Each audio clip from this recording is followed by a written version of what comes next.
Johnny food products কারখানায় চানাচুর উৎপাদন হচ্ছে ভেজাল সয়াবিন তেলে।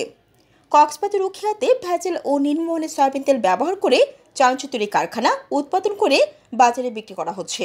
এতে স্বাস্থ্যের ঝুঁকিতে এলাকাবাসী। কক্সবাজার উখিয়া উপজেলা কোতপালং উত্তরপাড়া বৌদ্ধ মন্দির সংলগ্ন বনভূমি জায়গায় দালান নির্মাণ করে অনুমোদনবিহীন অবৈধভাবে জনি ফুড প্রোডাক্টস নামে একটি চানাচুর তৈরি কারখানা গড়ে উঠেছে। কারখানায় রোহিঙ্গা শ্রমিকদের বিভিন্ন রকমের ভেজাল পণ্য তৈরি করে বাজারে বিক্রি করে যাচ্ছে। প্রত্যেকদিন লক্ষ লক্ষ টাকা চানাচুর তৈরি করে বিভিন্ন হাট বাজারে ও গ্রামে গিয়ে গঞ্জে বিক্রি করে আসছে। ফলে এসব চানাচুর খেলে স্বাস্থ্যের ক্ষতি হতে পারে বলে মন্তব্য করেছে এলাকাবাসী।